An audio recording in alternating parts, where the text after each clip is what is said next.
Semana da Arte Moderna, marco oficial do modernismo brasileiro, aconteceu na cidade de São Paulo, no Teatro Municipal de São Paulo, nos dias 13, 15 e 17 de fevereiro de 1922, 100 anos atrás.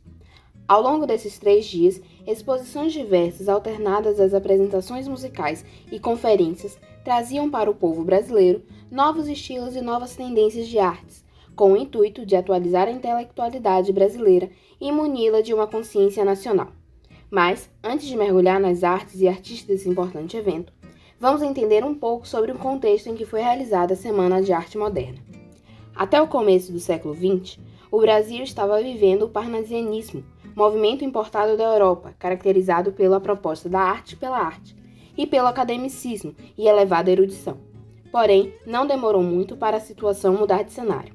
O surgimento das primeiras indústrias brasileiras deu início à modernização do Brasil.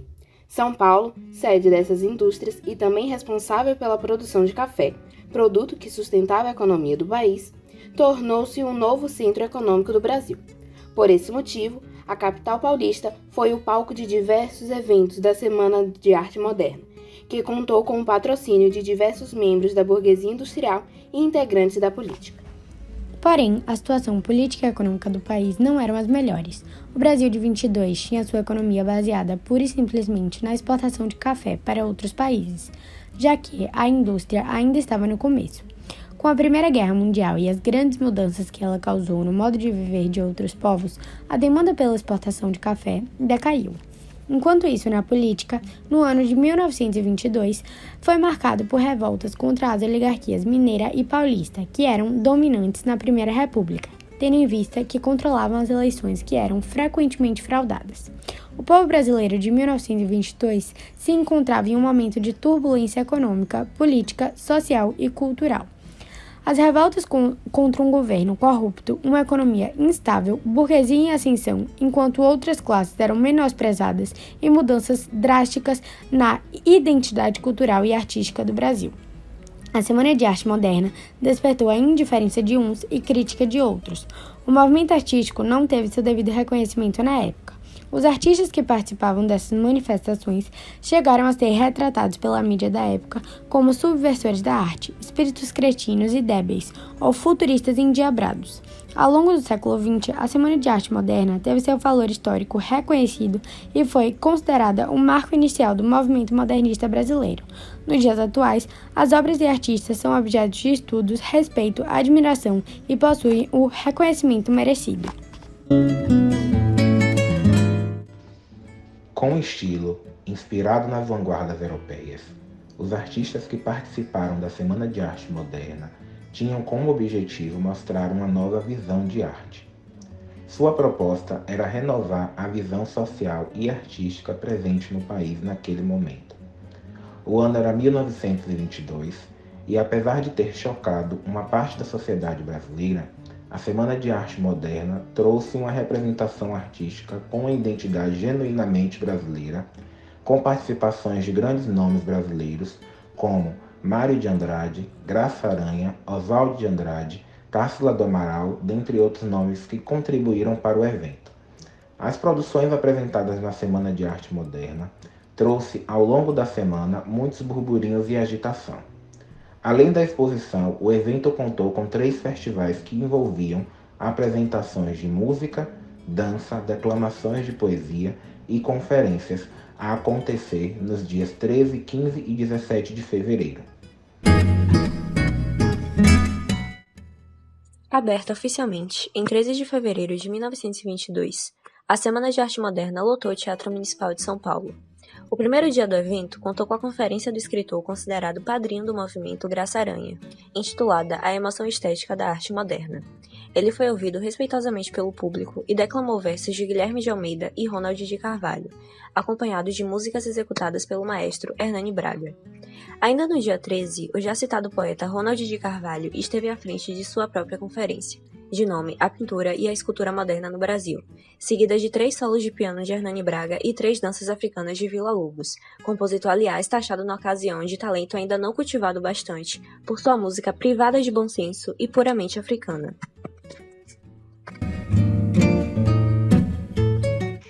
Dia 15 de fevereiro, o segundo dia do evento, foi marcado pela apresentação musical de Guiomar Novaes e pela palestra sobre a arte estética de Menotti Delpitia, um dos maiores nomes modernistas do Brasil.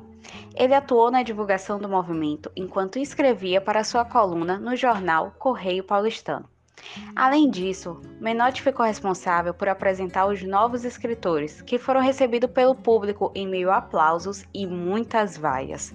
Nesse mesmo dia, Ronald de Carvalho declamou o poema Os Sapos, de Manuel Bandeira, o qual não pôde comparecer. No momento da leitura, o público tentou atrapalhar a apresentação, já que o poema criticava o parnasianismo. Outra palestra que podemos destacar é a de Mário de Andrade, cujo texto se tornaria mais tarde a publicação de A Escrava que Não é Isaura, na qual defende o abrasileiramento da língua portuguesa.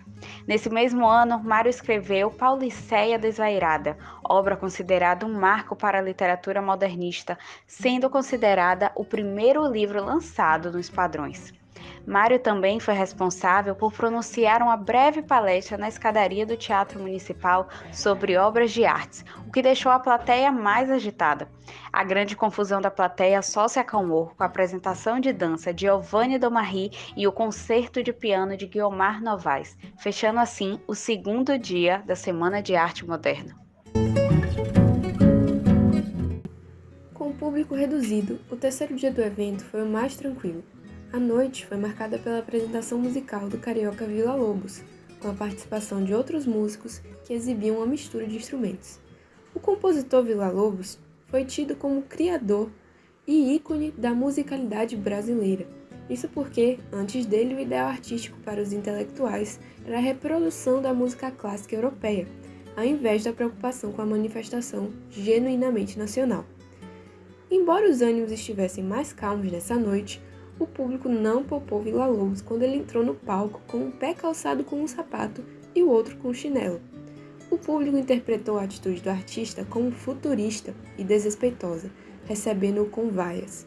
No entanto, algum tempo depois, descobriu-se que o chinelo não se tratava de uma performance, mas de um calo inflamado.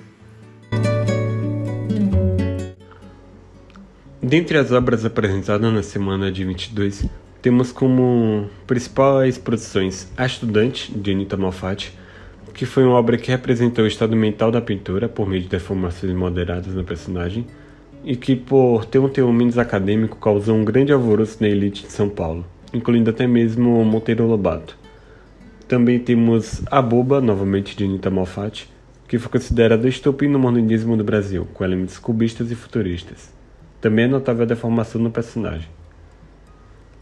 E outra pintura de destaque foi Fora de Morrigan, da mesma autora, representando a paisagem bucólica, ilustrada com cores vibrantes inspiradas nos trabalhos de Van Gogh. Além disso, foram recitadas as poesias Poética, de Manuel Bandeira, e Moça Linda Bem Tratada, de Mário de Andrade, com a primeira criticando as regras e normas da poesia tradicional e a segunda criticando a sociedade da época, com foco na elite.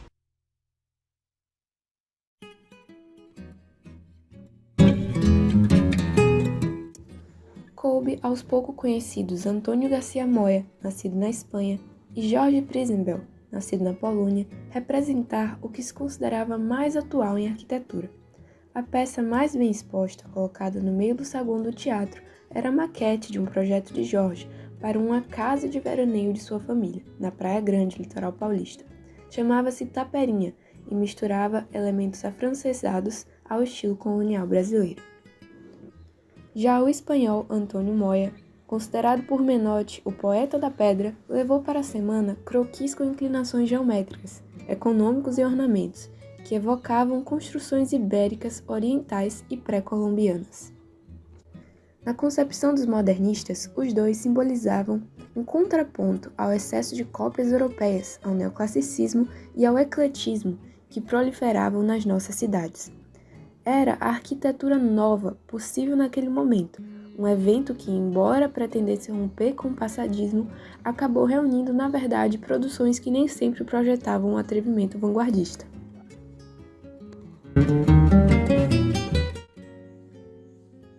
Definitivamente, podemos dizer que o movimento modernista no Brasil trouxe à tona vários artistas renomados. Porém, existiu uma pintora paulista que ganhou uma certa evidência após sua participação na Semana de Artes Modernas. Anita Malfatti, nascida dia 2 de dezembro de 1889, trouxe com ela sua mais famosa pintura, O Homem Amarelo.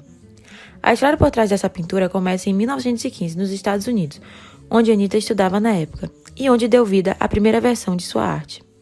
A primeira vez que o Homem Amarelo apareceu foi em sua exposição em 1917, na sua versão original, onde a pintura era feita de carvão e pastel. Após receber críticas por sua obra nada convencional, o que já se era esperado, pois o país estava passando num estádio de crise de identidade, Anita chamou a atenção dos revolucionários.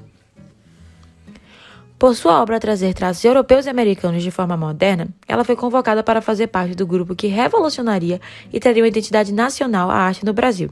Foi quando, em 1918, a pintora refaz a sua famosa obra, preparando ela para a Semana da Arte Moderna, em 1922, apresentando uma pintura óleo sobre tela, onde foi criticada pelo escritor Monteiro Lobato, que não apoiava o movimento, e deixou claro ao dizer que ornam as paredes internas dos manicômios, ou arte anormal. Entretanto, mesmo com a resistência pela mudança, Anita e suas obras marcaram um momento histórico e de independência artística no Brasil. A recepção do movimento gerou duas reações. A da crítica, que condenou tudo o que foi apresentado, chegando inclusive a comparar os artistas com doentes mentais e loucos. E a do público, que, desconfortável e insatisfeito com o que foi apresentado, ignorou o movimento modernista. Durante aquela semana, a nova linguagem marcou a construção de uma liberdade criadora, mas o cenário não era propício à transformação. Em meio à República Velha, o conservadorismo estava habituado aos modelos estéticos europeus mais arcaicos, e o movimento era marcado por ideias inovadoras, que aboliram a perfeição estética apreciada no século XIX. Apesar do fracasso, ela se tornou um marco cultural para a arte brasileira. Suas ideias tornaram-se regras na academia brasileira, principalmente por influência das revistas, movimentos e manifestos que após a Semana de 22 surgiram.